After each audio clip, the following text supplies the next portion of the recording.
Di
dalam kehidupan masyarakat adat, semua kehidupan itu menyangkut kebersamaan. Jadi apapun dilakukan itu diistilahkan dengan kasih turutan. Jadi kasih turutan mulai dari kasih turutan batang kale, bahwa kita betul-betul menyaring apa yang menjadi keinginan-keinginan untuk difokuskan pada satu, sehingga menjadi kebulatan tekad untuk pribadi, sampai kepada kasih turutan sak bola. Jadi dalam satu rumah itu ada satu patokan bahwa ketika itu dianggap sudah baik, maka semua anggota keluarga mengikut. Kemudian kasih turutan sak kampung atau sak banua. Jadi semua warga senantiasa hatinya fokus kepada apa yang menjadi kesepakatan. Dan setelah itu yang menjadi kebulatan bersama, maka dari Tomakaka akan menetapkan atau menentukan tentang suatu hal. Struktur organisasi secara berurut, mulai dari yang paling tinggi Tomakaka sampai kepada Ada, Tomatua, kemudian Paso, kemudian di bawahnya Ambe Kombong, dan di bawahnya adalah Thomas Situru. Kemudian juga di samping ada pendamping dari istilah Sara, yaitu mulai dari Imang, Kate, kemudian Bilala, sampai Santari. Kalau terkait dengan fungsi-fungsi kelembagaan, itu tadi Tomakaka. Jadi orang yang dianggap banyak pengalaman, banyak pengetahuan terkait dengan semua keadaan dalam komunitas, termasuk punya kemampuan untuk memutuskan ataukah menimbang suatu permasalahan.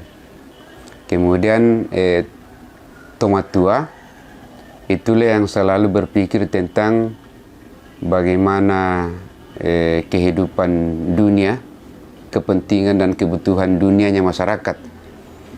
Mulai dari bagaimana ternak itu bisa berkembang dengan baik, bagaimana tumbuhan itu bisa tumbuh dengan sehat, dan bagaimana rezeki ataukah kehidupan masyarakat itu bisa selalu cukup. Kemudian kalau pasok, itulah yang betul-betul membatasi dirinya dengan hal-hal yang istilah pelanggaran-pelanggaran.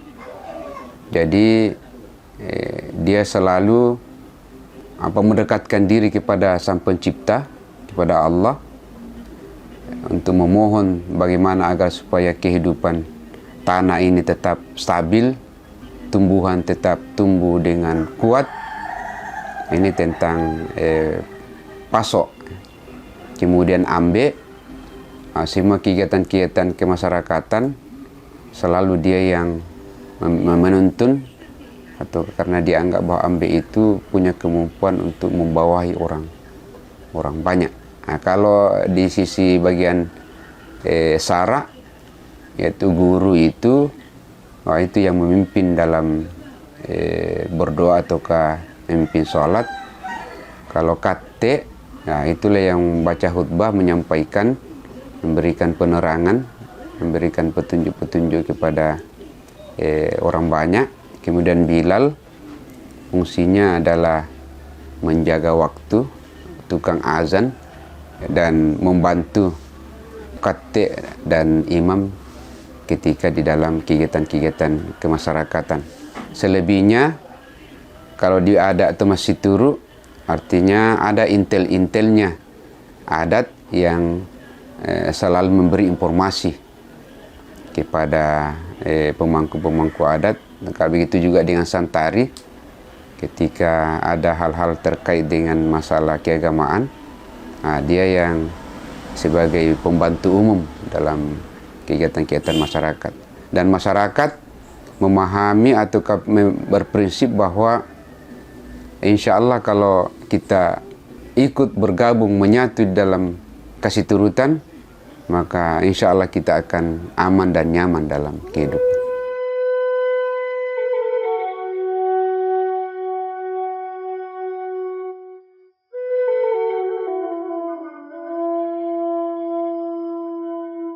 Selanjutnya tentang hal-hal yang menjadi ritual di dalam kehidupan masyarakat. Di samping ada tuntutan-tuntutan mengenai agama, baik itu hari-hari besar, peringatan-peringatan hari besar agama, begitu pula dengan peribatan-peribatan yang kewajiban-kewajiban. Itu sudah merupakan suatu putaran kehidupan mulai dari Muharram. Istilahnya di atas ma'apasari tahun. Artinya mempertemukan tahun yang akan berakhir dan memulai lagi untuk membangun semangat untuk menghadapi tahun yang akan datang. Dan ini menjadi bahagian dari perputaran hidup yang sudah diatur bahwa harus dilakukan secara bersama, pasari tahun. Kemudian sampai ke acara maulid. Kalau maulid di atas mulai dari Rabiul Awal sampai Jumadil Awal, bahkan sampai menjelang Rajab.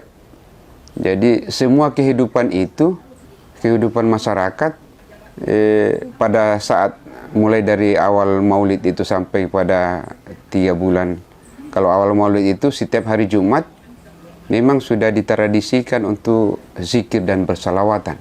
Ini dalam hal untuk pembiasaan masyarakat, penguatan imannya, keyakinannya, dan pembiasaan untuk berzikir.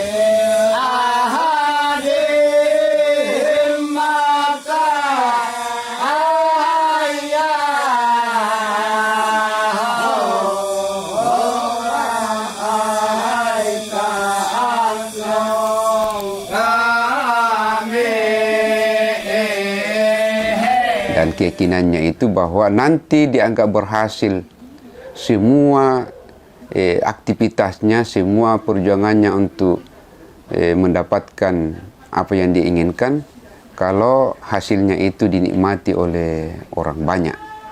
Nah, jadi setelah Maulid begitu juga sampai ke Isra Mi'raj, ada istilah Maulid di Isra Mi'raj sampai Sa'ban.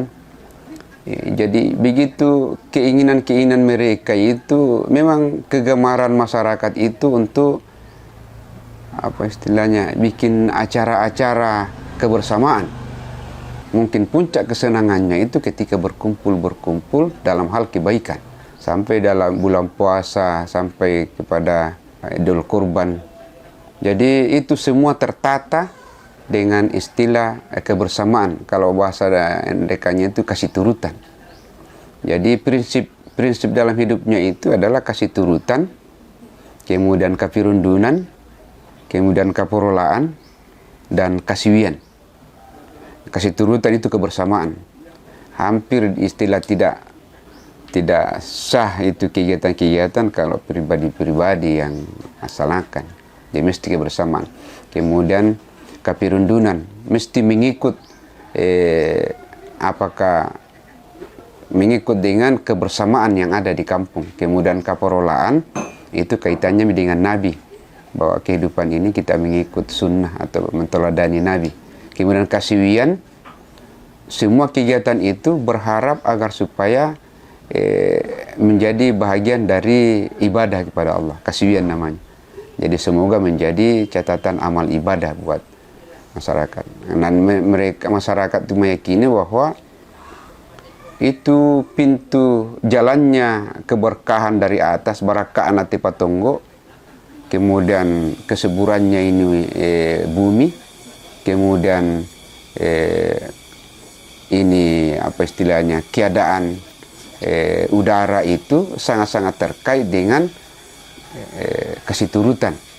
Nah, kalau kasih turutannya itu kuat dan bagus, insya Allah kita tunggu khasiat kehidupan yang membahagiakan.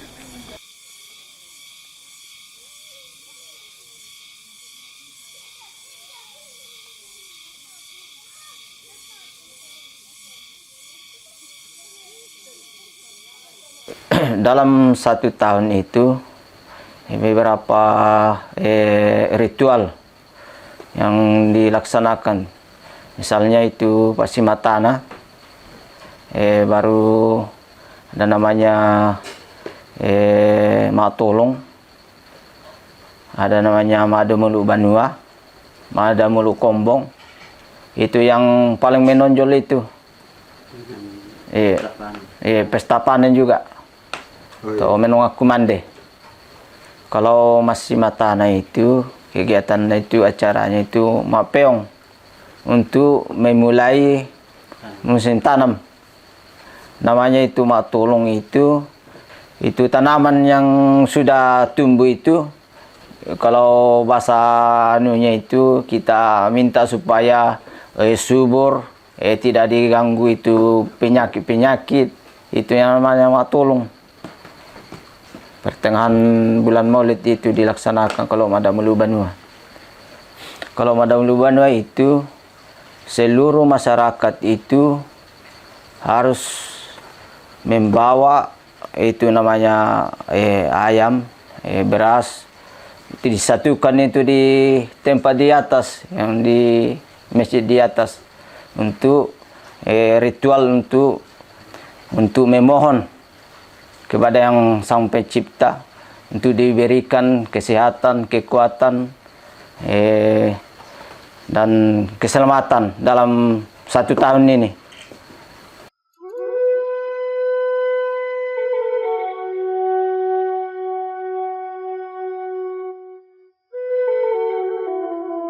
Kalau saya melihatnya itu antisipasi masyarakat itu atau antusias masyarakat itu sangat bagus untuk melakukan ritual itu.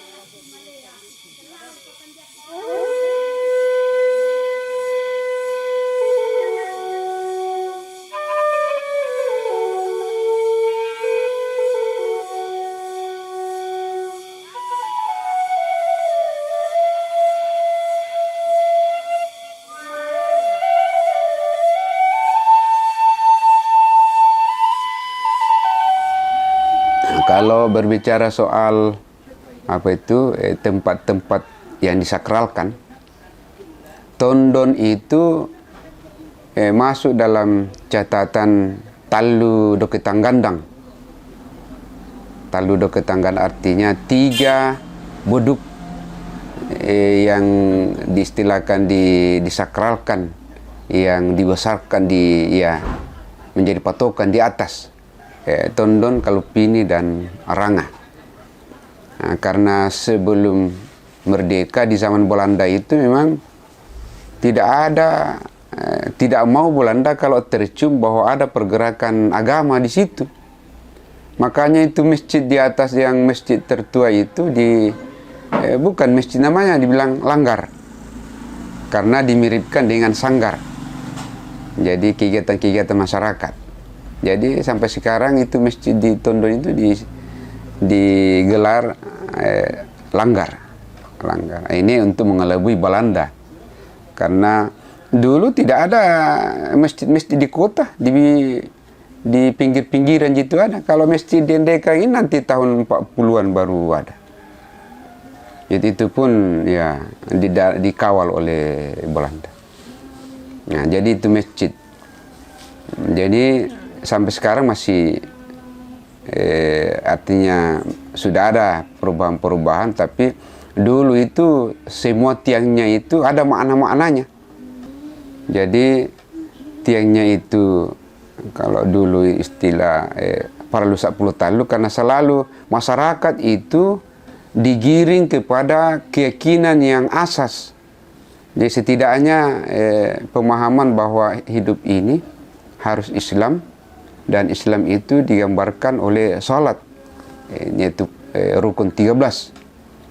Jadi semua pergerakan, kegiatan-kegiatan yang diistilahkan yang harus atau wajib-wajib di kampung itu selalu disimbolkan pada Paralu 10 Talu.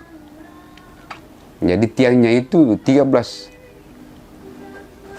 Nah, kemudian di Tondon, ya memang itu yang asli kampung Tondon yang di atas batu itu.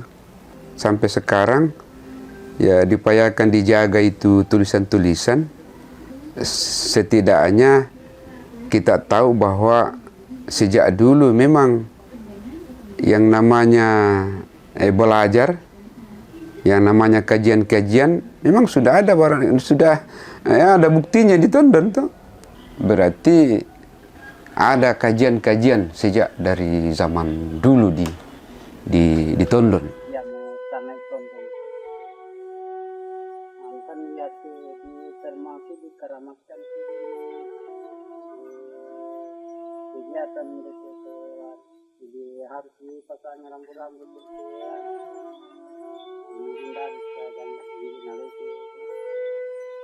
Kemudian di Tondon tidak jauh dari batu besar itu, disitulah yang dikenal sebagai neneknya Pak Jaga. Karena dia itu nyanyi-nyanyiannya itu sambil diperagakan atau seperti tarian itu mengandung pesan-pesan tentang kehidupan. Dalam kehidupan ini ya harus ada semacam upaya-upaya dalam kebersamaan.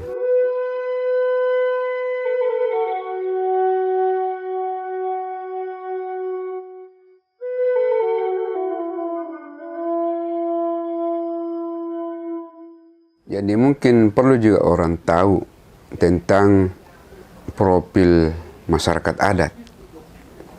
Jadi masyarakat adat itu antara laki-laki dan perempuan memang sudah ada aturannya bahwa perempuan itu punya peranan yang tidak kalah pentingnya dengan laki-laki. Jadi perempuan memang adalah penopang kehidupan masyarakat. Kalau tidak ada perempuan, tidak ada bisa dilakukan oleh apapun di masyarakat. Seperti bahkan di masjid tidak dimulai itu salat Jumat kalau tidak ada perempuan di situ, meskipun satu. Seperti mau ada ritual-ritual, tidak dimulai itu kalau tidak ada perempuan di situ. Nah, namun perempuan itu kebanggaannya, dia sudah sempurna kebanggaan keinginannya kalau setiap kegiatan dia dibutuhkan di situ. Nah, dan nanti dimulai kalau sudah ada aba-aba dari pulang bilang sudah siap. Nah, ini perempuan. Jadi tentang peranannya dalam mengambil keputusan, jadi perempuan itu memang selama ini tidak pernah ngotot bahwa dia mau bersuara lantang di depan laki-laki. Tapi justru dia membujuk, mempengaruhi dengan keperempuanannya itu laki-laki untuk menentukan segala sesuatunya. Jadi perempuan di adat itu tidak seperti yang dibayangkan orang di kota, bahwa dia juga mau teriak-teriak. Justru kemuliaan perempuan itu kita terlihat dia selalu ada mendampingi suaminya, mendampingi adat, karena itu juga di adat itu pantan diangkat sebagai pemangku yang tidak ada istrinya, karena dianggap tidak sempurna. Karena banyak-banyak laki-laki mengambil keputusan, kecerdasan laki-laki itu banyak-banyak karena ditopang oleh adanya istri di samping.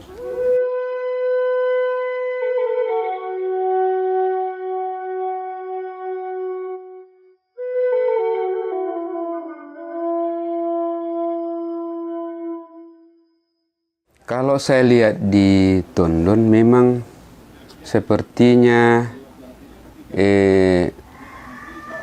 proses regenerasi itu otomatis. Jadi karena tidak ada kegiatan yang tidak melibatkan semua pihak, mulai dari nenek-nenek sampai kepada cucu-cucunya, mulai dari pemangku paling atas sampai kepada yang paling bawah. Jadi keterlibatannya sudah tahu posisinya masing-masing. Nah, jadi di dalam memasang pemangku-pemangku adat itu dilihat dari pertama kapasitas turunannya, karena dianggap bahwa dia lebih dekat, lebih sering mendengarkan tentang fungsi-fungsinya. Kemudian kapasitas kompetensinya, bahwa meskipun bukan keturunan tapi dia memiliki potensi itu sehingga dia dipasang. Jadi setiap kegiatan-kegiatan di atas, baik itu berkebun, mengolah lahan, menanam, memetik, itu memang terproses secara kebersamaan.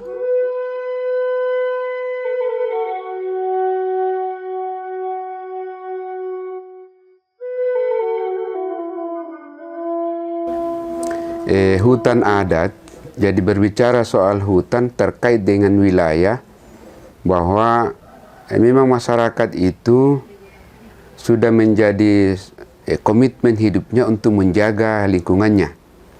Jadi dulu Tondon itu kebanyakan tandus, tapi karena masyarakat yang mengolahnya sehingga mulailah tumbuhan menjadi hutan. Akhirnya datang program pemerintah untuk mengamankan sekitar alur sungai, dan Tondon boleh dikata dia ada di bagian alur sungai yang dijaga itu, sehingga dia masuk kawasan hutan lindung itu hari. Dan setelah ada petunjuk bahwa kita bisa mendaftarkan ataukah mengusulkan pemerintah untuk diakui keberadaan sebagai komunitas asli masyarakat pribumi, maka bersamaan dengan itu diusulkan untuk hutan kawasan lindung tadi ini diserahkan ke kita, ke masyarakat untuk diolah. Dan seperti komitmen prinsip sebelumnya bahwa kawasan itu kita yang akan menjaganya. Niat kita itu adalah menjaga, tidak mengurangi dari fungsi hutannya itu. Cuma harapan kita, namanya masyarakat itu tentu tidak terlepas dari kebutuhan kepada pemerintah untuk dibimbing bagaimana diolah hutan itu secara efektif. Jadi kalau berbicara hubungannya dengan masyarakat, dengan hutan yang ada, tetap komitmennya bahwa kita yang akan bagaimana memeliharanya, bagaimana mengolahnya, sehingga punya nilai manfaat kepada kehidupan masyarakat. Ya, jadi tentang wilayah adat termasuk hutan itu memang adalah harapan masyarakat untuk bahagian dari kehidupannya. Jadi tetap tidak terlepas dari kebutuhan. Butuh kayu, butuh lahan. Jadi lahan yang sekarang itu artinya menjadi hutan itu, ya memang sesekali masyarakat butuhkan juga untuk kehidupannya, termasuk bagaimana supaya tanah itu yang ada dalam kawasan itu ya bisa punya nilai manfaat terhadap kehidupan masyarakat. Karena ini kan persoalan baru tentang bagaimana hutan itu bisa dimanfaatkan dengan baik setelah diberikan amanah dari pemerintah untuk diberikan otonom menjaganya. Nah, ini tetap kita butuh kerjasama, kolaborasi dengan pemerintah untuk pemanfaatannya.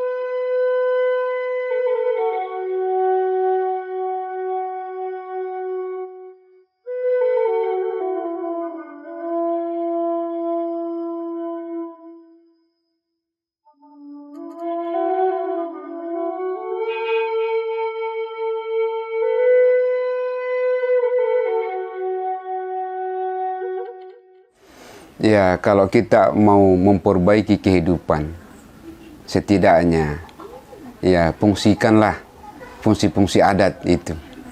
Karena untuk mencerdaskan kehidupan bangsa, untuk menuju kepada hidup sejahtera.